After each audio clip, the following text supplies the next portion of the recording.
Folks, we are facing the greatest battle in human history, and that is the battle of the unseen. If you don't believe that's true, watching this video will completely change your mind. All right, folks, we have to get into this. I got to tell you, this is going to be a powerful video. And the reason why it's going to be a powerful video is because what you are about to watch is going to be perhaps one of the most powerful demonstrations of the fact that we are indeed engaged in a spiritual war, and that spiritual war is radical. That spiritual war is one that is so big, it is unimaginable.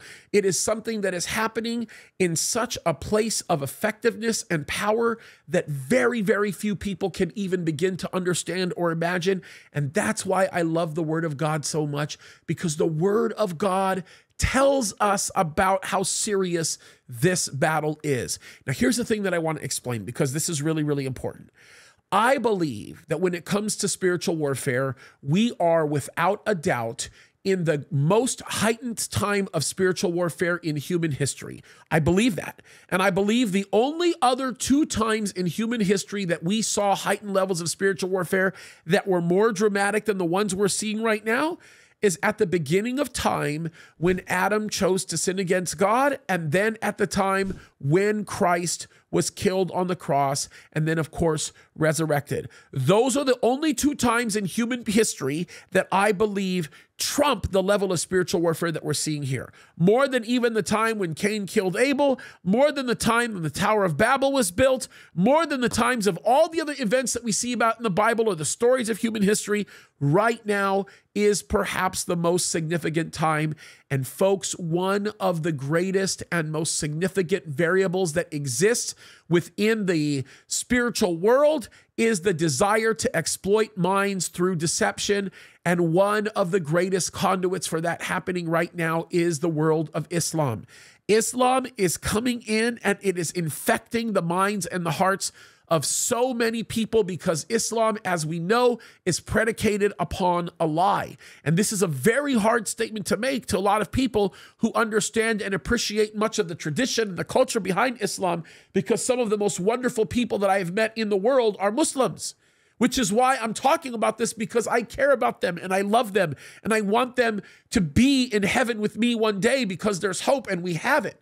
But the thing that you have to understand is the type of deception that is coming from this world is so remarkable. Now, Jay Smith and I have done some great videos together of dealing with this and talking about the fact that there isn't even a Muhammad. The Muhammad of Islam is not Muhammad. The Muhammad of Islam is the Muhammad of that time period, which of course is Christ and has nothing to do with the Muhammad that we know today. So if you think about it, even when you look at Islam today as it exists, it is a Christian heresy, believe it or not. Now, we've been talking about this for quite some time, but what I thought I would do is I would take a section of Piers Morgan's show called Uncensored. And I want you to watch this portion of the show, because in this show, you will see Muhammad Hijab is arguing with a person that many of you already know, Alan Dershowitz. Now, Alan Dershowitz is a Jew. Muhammad Hijab is, believe it or not, Egyptian. And I am sad to admit that, but he is. But Muhammad Hijab is not even disciplined. He's not even an individual that walks with the knowledge of truth. And even then, he tries to use his loud voice. He tries to lie. He tries to manipulate in a way that kind of puts him in front and makes him sound big and honest, but he's not even intellectually honest. But what Muhammad Hijab will do for us today is he will demonstrate to you how spiritual warfare works on the terrible side. He will show you what lying is all about, and he is going to demonstrate that in this case, as smart of a man as he is and articulate as he can be, he is not dealing in truth here. And not only is he not dealing in truth, he is resorting to making all kinds of attacks that are not even predicated upon truth in order to control the conversation and manipulate the mind and the heart of the person that's watching. This is what Islam is. Islam does this, and Muhammad Hijab is representing this perfectly. So let's watch this. This is amazing stuff. Pay attention to what you hear. I want to say this. If you want to watch it uninterrupted, I highly recommend that you go to Piers Morgan's channel and that you listen to what is said in its entirety. But that's not what we do here. I am going to comment on what we are seeing because I want to use this material to prove a very biblical and important point, and I don't want you to miss it, okay? So let's jump into this. Piers Morgan here. Let's hear what he says, and we'll watch the debate start. And folks, this is probably one of the most lively debates that you're going to see in a very, very long time. So here we go. The morality and the sustainability of the conflicts in the Middle East. Joining me are two of our most passionate advocates for their cause. The Muslim philosopher, scholar and YouTuber Mohammed Hijab, and the lawyer and author Alan Dershowitz. Well, welcome to both of you. Mohammed, you've been on twice before, Alan many times. What I'd like this to be is a civilized debate between two people with very strong opinions about this, obviously very different opinions, where we try and reach potentially some points of agreement. Because so often with these debates, that seems almost impossible. It descends into a shouting match, everyone gets ad hominem, everyone digs ever deeper into their trench, their tribe, and we don't get anything constructive out of it. I think you guys are smart enough to potentially, through spirited and passionate debate, agree about some stuff. I would agree with him on this. I just want to make myself very, very clear. I think Alan Dershowitz is the smarter of the two, but make no mistake, Mohammed Hijab is not a dumb man. He's a very smart man. And quite frankly, he's also very articulate. And it also helps him when he has his British accent as well. So he's not a dumb man. And I think that Piers Morgan's hope here is that there will be a very positive dialogue. That's not what's going to happen. Right off the bat, you're going to watch. There's nothing positive about this dialogue. Watch this. Surely the first basis for how any of this eventually gets resolved. So let's hope for the best. Prepare for the worst and hope for the best, as they say. Alan Dershowitz, let me start with you. Israel, it seems to me, in the last 3 weeks have massively ramped up their military offensive in a way that says to me that Prime Minister Netanyahu and his cabinet sense an opportunity to completely, in their eyes, sort out the Middle East problem once and for all, with Iran at the center of that problem. Is that how you see this? Before he answers this question, and I guarantee you he's going to say yes, let me just say this. Netanyahu, his cabinet, and the nation of Israel stand together in this view. And that is they have been given a unique opportunity. Years and years and years and years of hard work in the intelligence world and hard work with the military side of things, developing, understanding the situations has culminated to this place where they not only have the right to act, folks, they are required to. If Netanyahu did not act, he would have been negligent. So this is important. Listen to what Alan says. Yes, I do. I see Iran as the head of the octopus sending out its tentacles through the Houthis, through Hamas, through Hezbollah. The tragedy as we celebrate's a bad word, commemorate October 7th, is that if Sinwar and Hamas had the opportunity to do it again, knowing everything that followed, knowing all the deaths and disasters in Gaza and in Lebanon, I think Hamas would do it again, would do October 7th again, because they think they've won. They've turned college and university students against Israel.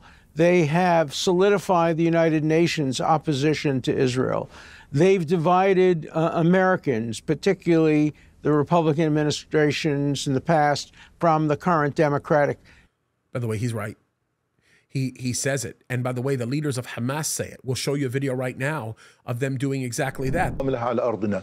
إحنا الدولة لابد أن نزيلها لأنه بالفعل هي تعتبر كارثة أمنية وعسكرية وسياسية للأمة العربية والإسلامية يجب أن تنتهي.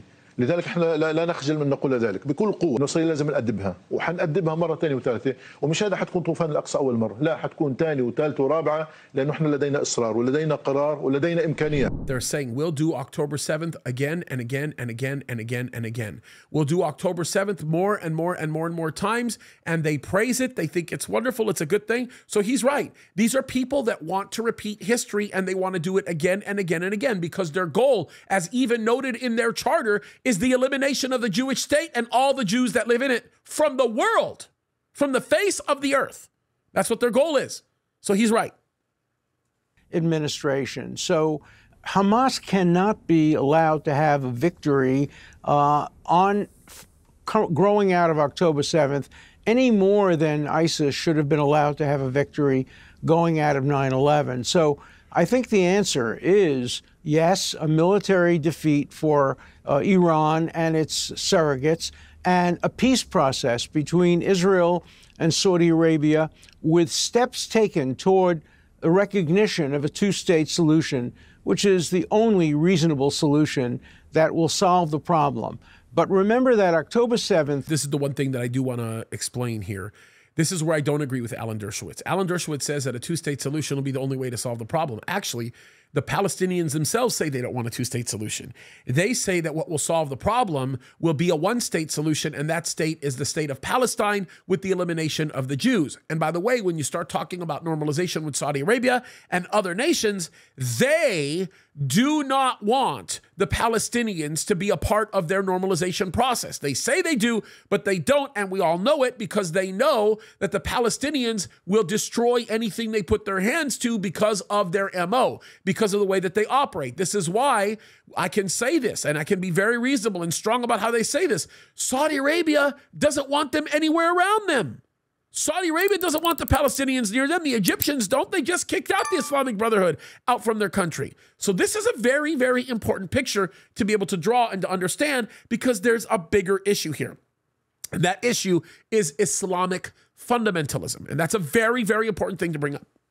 Was stimulated by the desire to prevent Israel and Saudi Arabia from creating a peace process following up from the Abraham Accords. And unless that peace process continues, and unless Hamas is told, no, you failed, the world will not reward you for this, we're just going to see a continuation of the bloodshed in the Middle East, which does not serve the interests of the Palestinians nor the Israeli people. Okay, Mohammed Hijab, your response to that?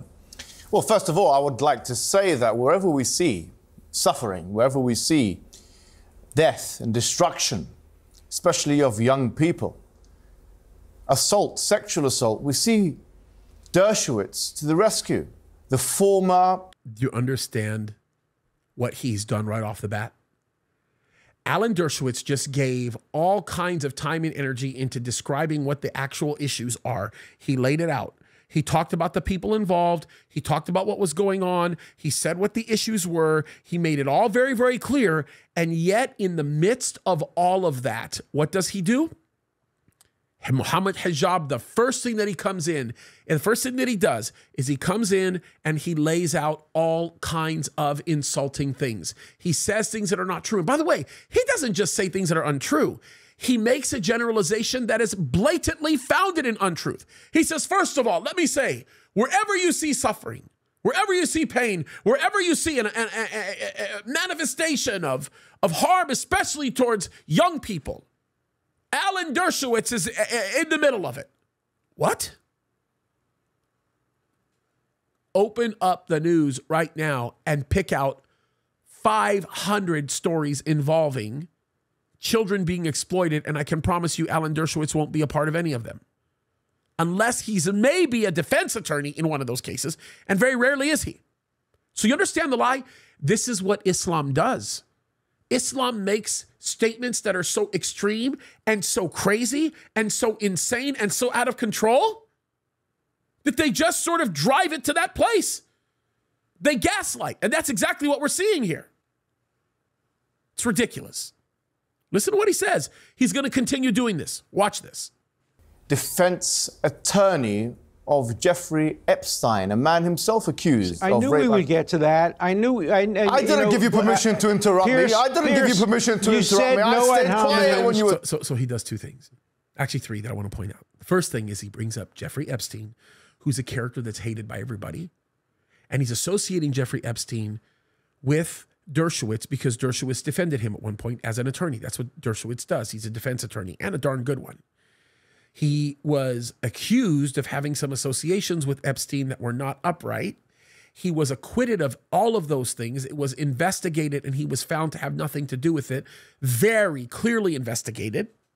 Even though they tried to smear his name, they weren't able to do it. But this guy is throwing out Epstein And then when he responds, because he should respond to the outrageous method that hijab is using, then hijab says, I didn't give you permission. Literally asserts himself as though he is some kind of a godlike figure. When he speaks to him at that level, what he's trying to do is assert a level of dominance that creates this perception that he's superior to Alan so that he could win the debate, even though he's not even speaking about the issues. He's not spoken about any of the issues yet, mind you. He's been given time to respond. He hasn't responded to any of the issues. Why? Because he is not a credible man. And then the third thing that he does here is he raises his voice. He gets really, really loud. Now, I will tell you this right now. I am the first person to tell you that there is nothing wrong with raising your voice. He's from the Middle East. That's what we do in Middle Eastern culture, and I will not put him down for raising his voice. But you can see clearly he does this on purpose. It's not like he's doing it because he's a lot like me, where all he is loud all the time. Muhammad Hijab has a discipline of raising his voice in a way that he maximizes the amount of manipulation that he can carry out, and he's very good at this. He's very good at this. You have to be smart, and you have to be articulate to be able to do what he's doing.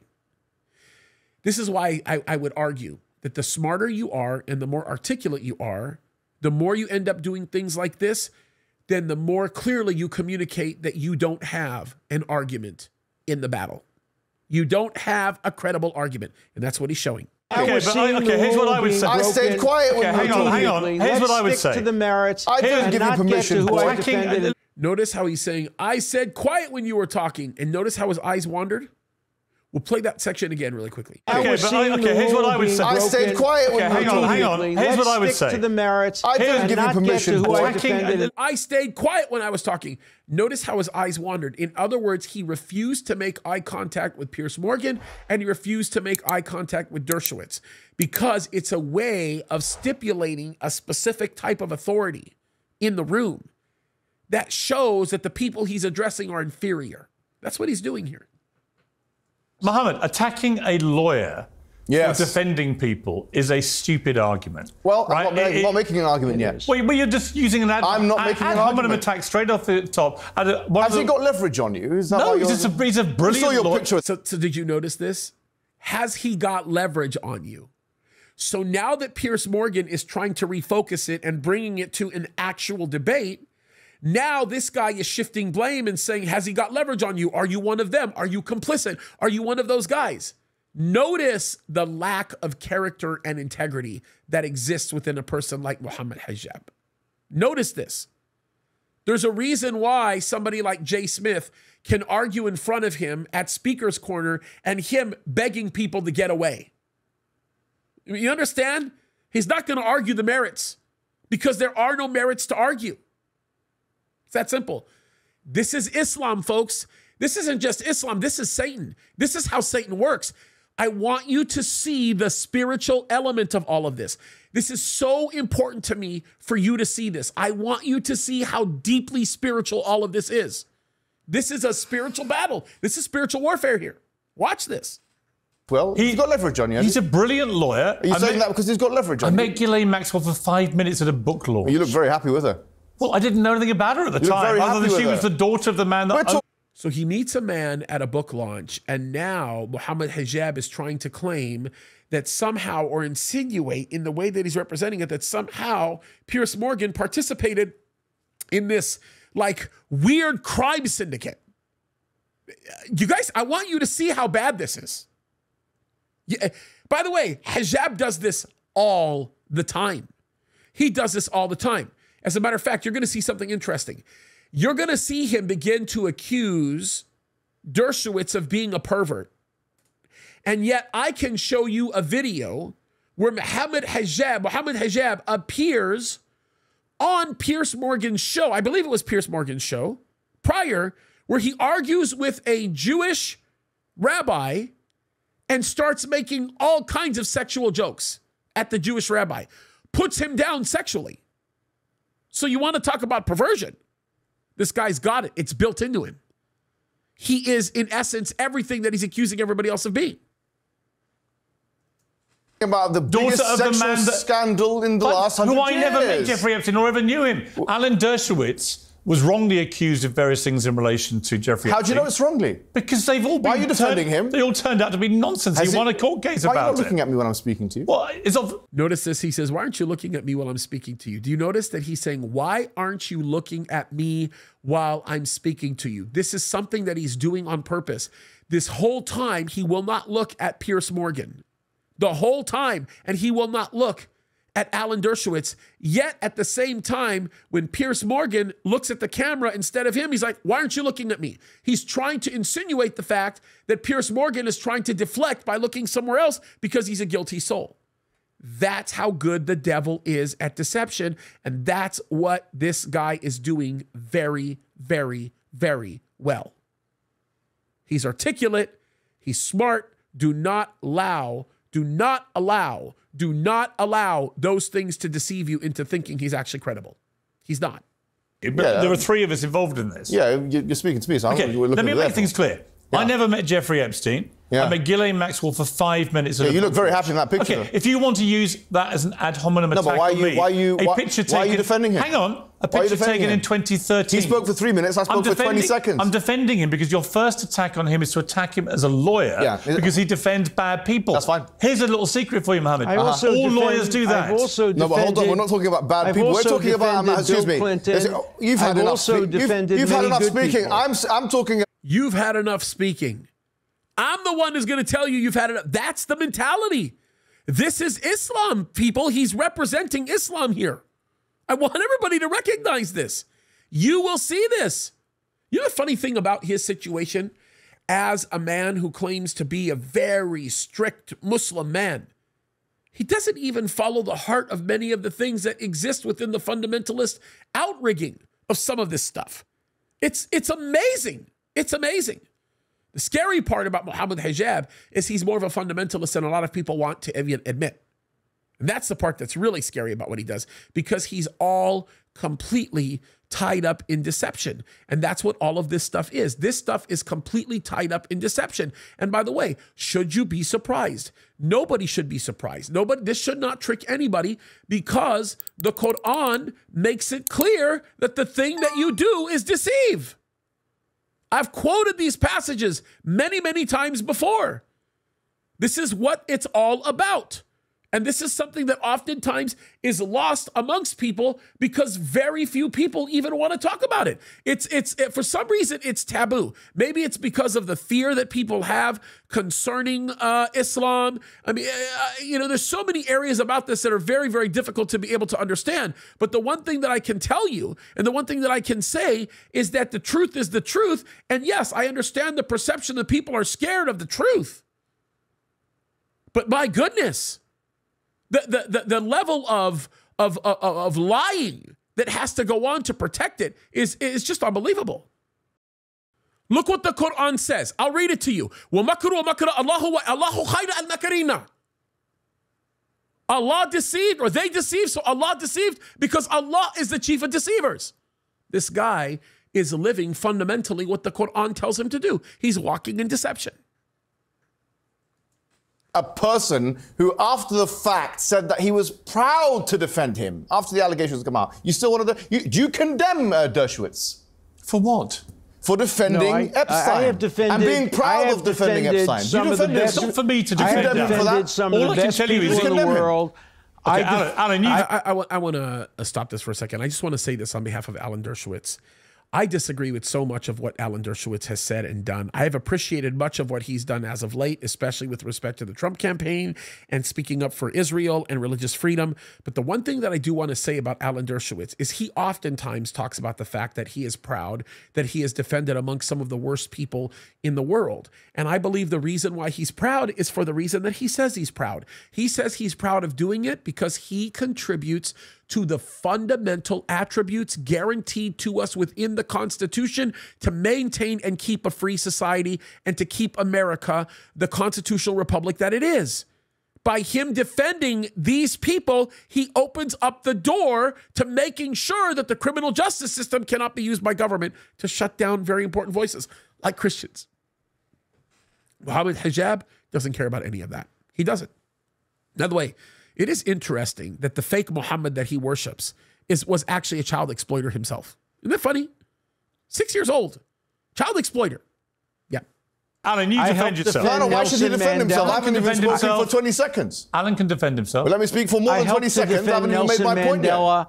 I helped to defend Bill Clinton. Now, is it? I've helped to defend some of the finest people in the world, and I've also helped to defend some of the worst. Defended. Is that a terrible crime? He was not proud of defending John Lennon in the same way as he announced that he was proud of defending Epstein. What's this got to do with Israel? This has got to do with the fact that this man, the credibility of this man is on the line. He defends Israel on the one hand, and on the other hand, he defends Epstein. I think the public should know this. Do you want me to play? Do you want me to play the clips? He's proud of it. Mohammed, do you want me to play the clips of you that do the rounds on social media saying some very inflammatory things? Do you want me to? Why are you not looking at me? See, he's right. See, you want me to play the clips of you doing inflammatory things, saying inflammatory things? He knows.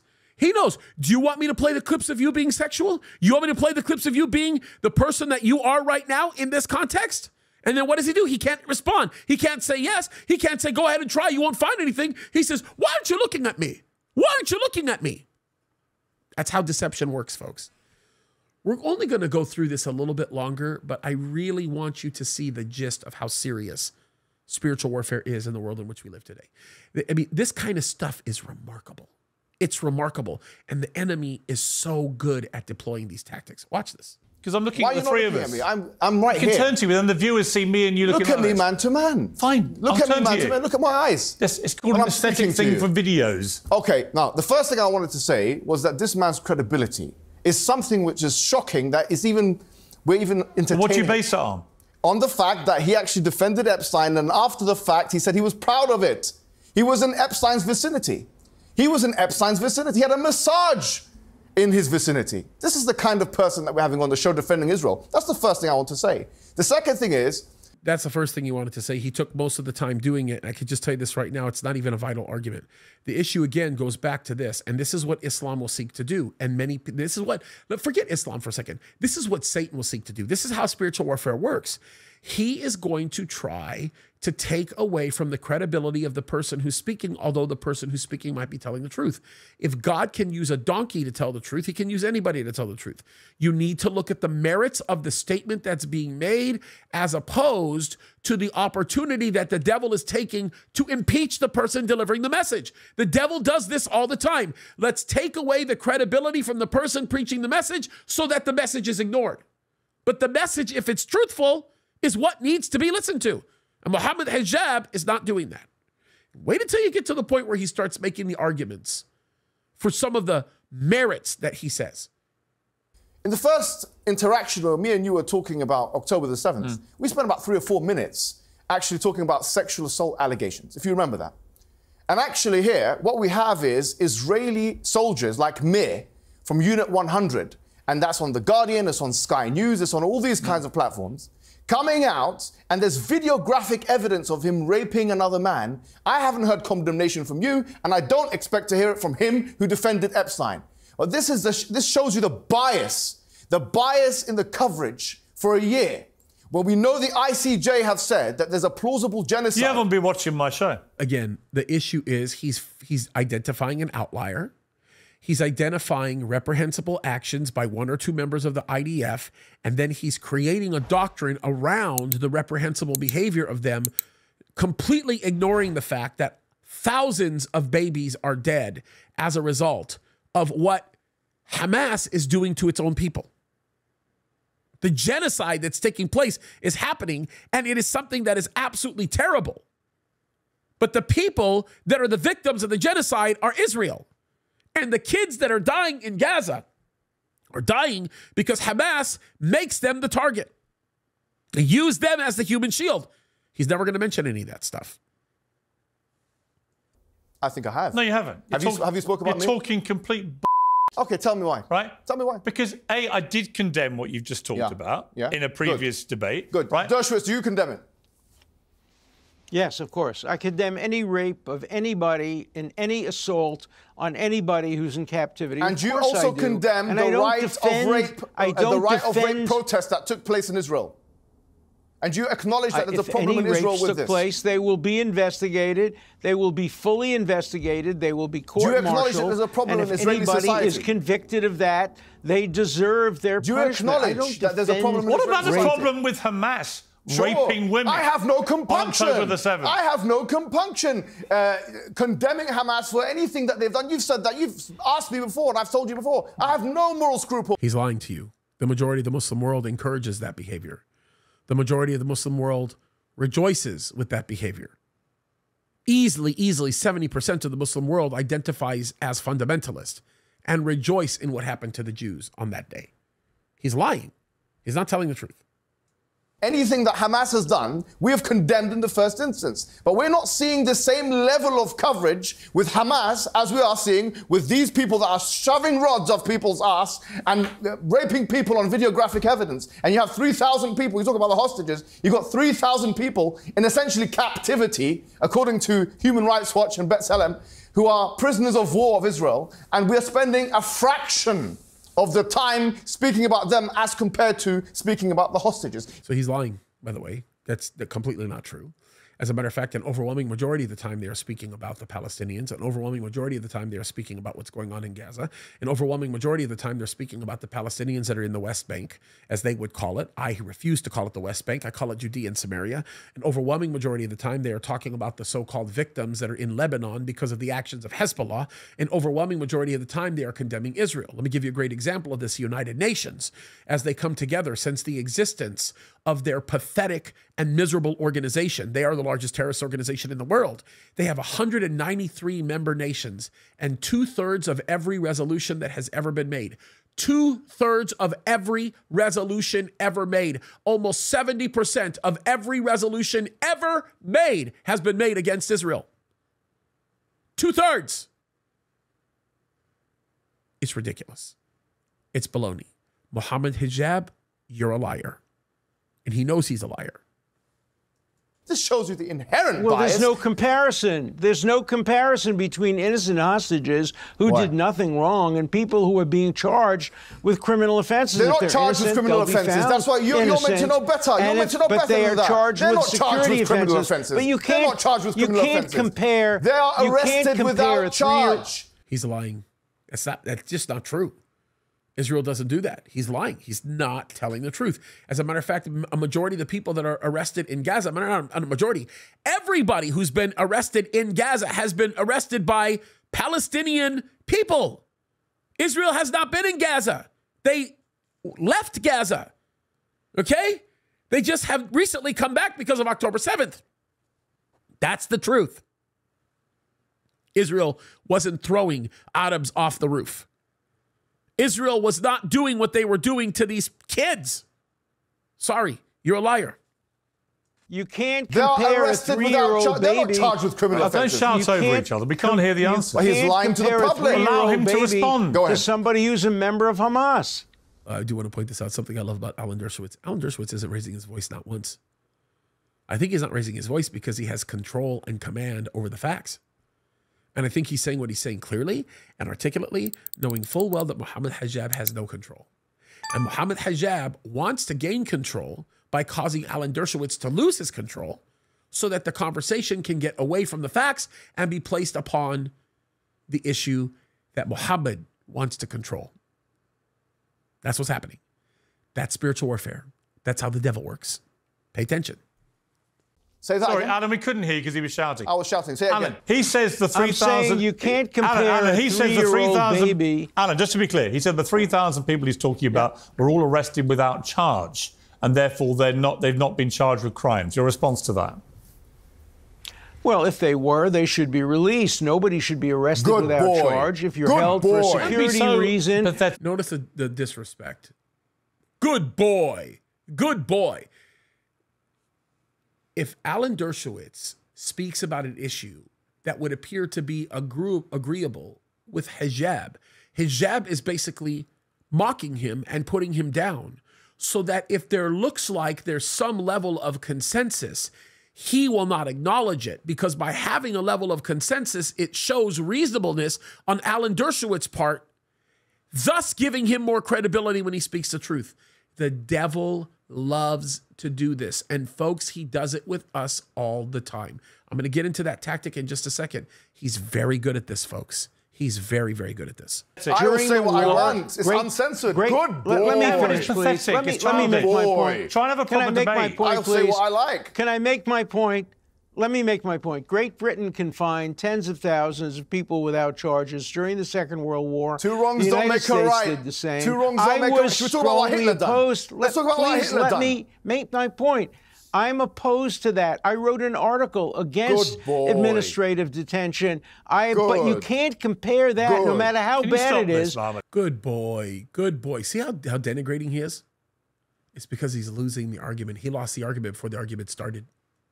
You can't compare it to 3-year-olds being kidnapped, to people being raped and murdered. You can't compare what happened on October 7th to what Israel has done. Yes, you can't, in terms because of on the one security hand, prisoners. you've got 30,000 There's no people, comparison and you've got at all. about 100. And stop That's interrupting 30 times me, please. more. He said 30,000 people versus 1,100. He started the argument with 3,000 people being taken away. Now he says 30,000. He's subtly slipping that in, and he's hoping that the audience will take it in and subtly accept that as fact. But he gets stopped here, and it makes him mad when he gets corrected. When he says, you said 3,000, now you're saying 30? Watch this. That's 30 times more. If you want us to take you seriously, if you want us to take this coverage seriously, if you want us to take Western media seriously, then let's, for God's sake, talk about proportionality as your favorite word.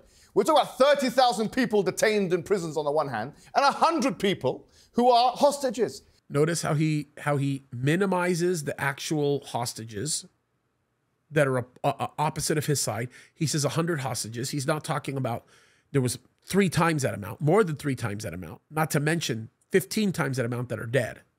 Okay? And then he inflames, like radically explodes the number. On his side, he's a liar. The devil does this. Guys, the devil will minimize the truth while highly inflaming the lie. This is spiritual warfare. I want you to see this. And yet we have managed somehow to spend way more time proportionally. You said 3,000 a minute ago. Which one is it? 3,000? Sorry, 3,000. 3,000. Notice how he corrected him, and then right away when he was corrected, he straightened himself up. The devil does this too. The devil will yell and scream, this is the fact, this is the fact. But when we're armed with the word of God and we speak the truth concerning the matter, when we speak the truth concerning the issue, then it dramatically changes because the devil will back off. Why? Because the word of God always makes the devil back off. That's spiritual warfare, folks.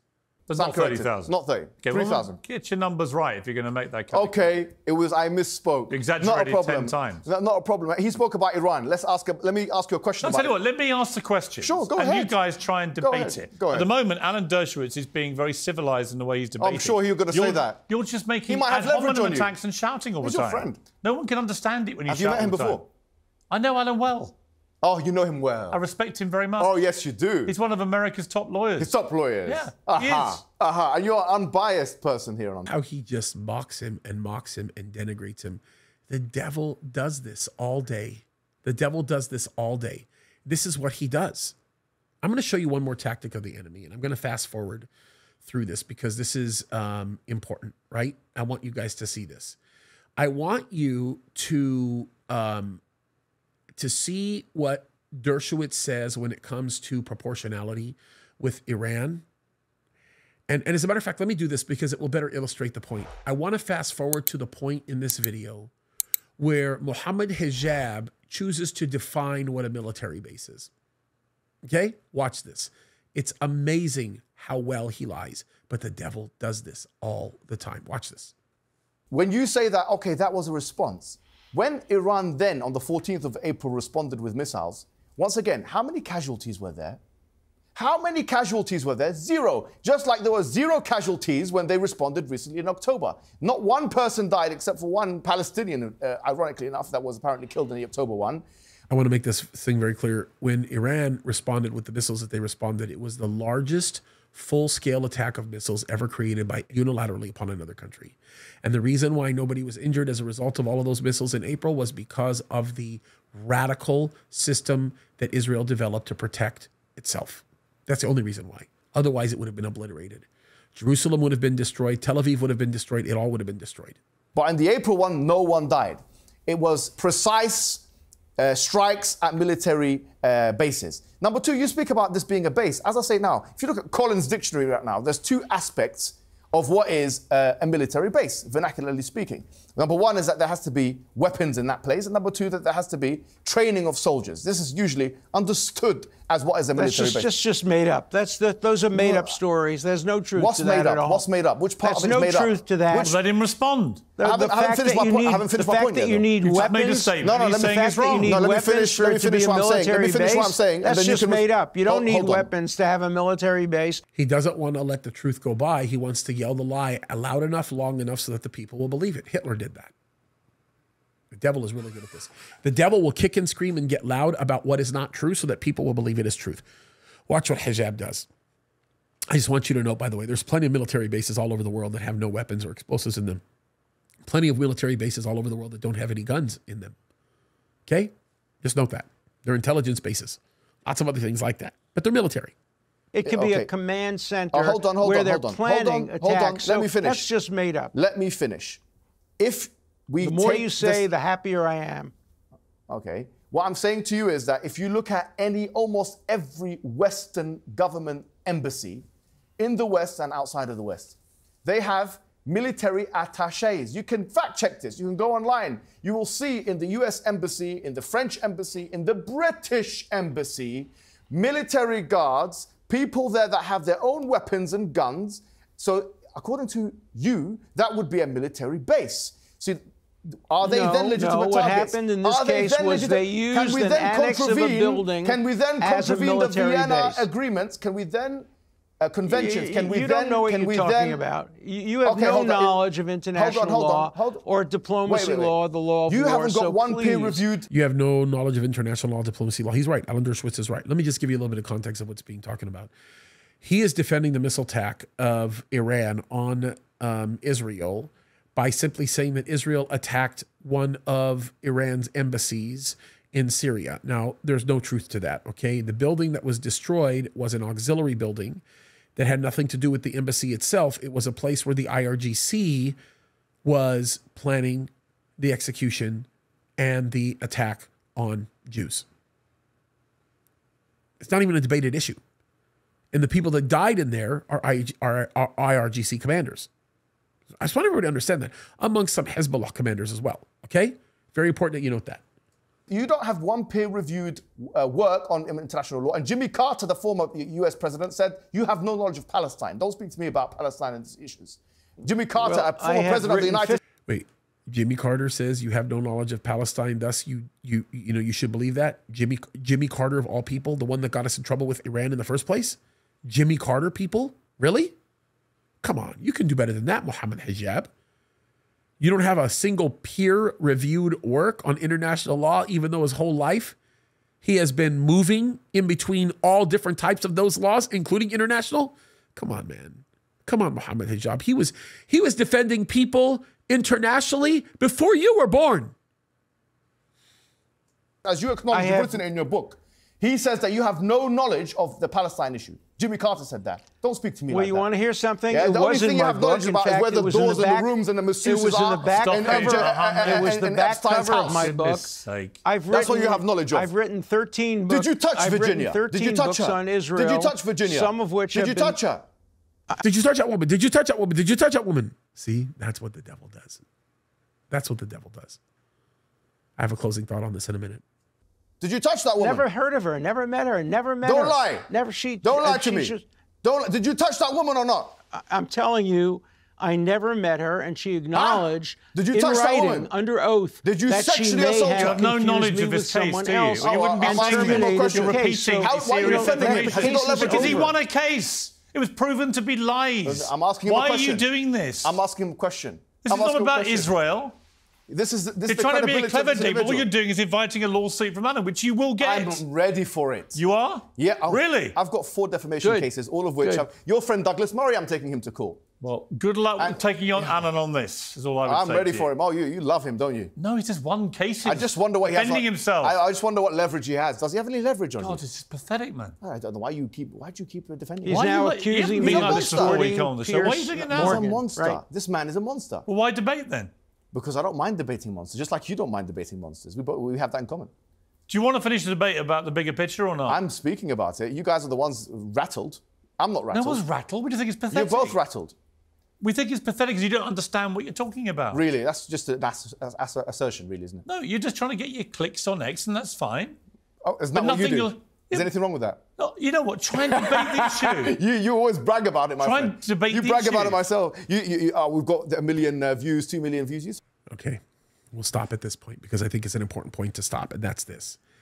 The devil will do everything that he can to throw you off so hard that you will lose focus on the bigger issue and the more important issue. He works that way, folks. He gets loud, he gets aggressive. Do you know why Muslims hate the Gospel of John so much? The reason why the Muslims hate the Gospel of John so much is the Gospel of John deals with the heart of the matter that Muslims face day in and day out, and they cannot argue against the merits of the claims made by the Apostle John. The devil does this. He is good at doing this. This is what the Bible tells us to do, and I want to encourage you to do this. The Bible tells us to go to the Word of God to establish the truth. The Bible tells us to use the Word of God as our guide. The Bible tells us to wake up and to understand what God is seeking to tell us by looking to Him, by being filled and led by the Spirit of God in making the representations that we do and believing the things that we do. Because the enemy will seek to do what he can do to destroy your life. I want to read one very powerful passage to you. And this one is so important. Let me read this to you. Look at what Peter tells the church. This is 1 Peter chapter 5, verse 8. He says this. He says, be sober, be vigilant, because your adversary, the devil, does what? As a roaring lion walketh about, seeking whom he may devour. But look what he goes on to say. Whom resist steadfast in the faith, knowing that the same afflictions are accomplished in your brethren that are in the world. But the God of all grace, who has called us unto his eternal glory by Jesus Christ, after that you have suffered a while, make you perfect, establish, strengthen, settle you. To him be glory and dominion forever and ever. Amen. Resist the devil. Let him flee. Stick close to the word of God. Look at the advice that he gives us right before he tells us and warns us about the devil. He says, humble yourself therefore under the mighty hand of the Lord. This is verse 6. That he might exalt you in due time. Doing what? Casting all your care upon him. Why? For he careth for you. For he careth for you. How heavy is that? How significant is that? Folks, cast your cares upon the Lord. The enemy is out seeking to lie, destroy, deceive, ruin you. Don't let him do it. The spiritual that we are fighting is real. The spiritual battle that we're fighting is real. The war that we are in is significant. Let God bring the victory. If this did not show you what real spiritual warfare looks like, I don't know what will. This is heavy stuff. Keep your eyes on him. He loves you. He cares for you. Allow God to rule and reign in your life and put your faith and trust in him and watch him do great things. We have hope, you guys. God bless you.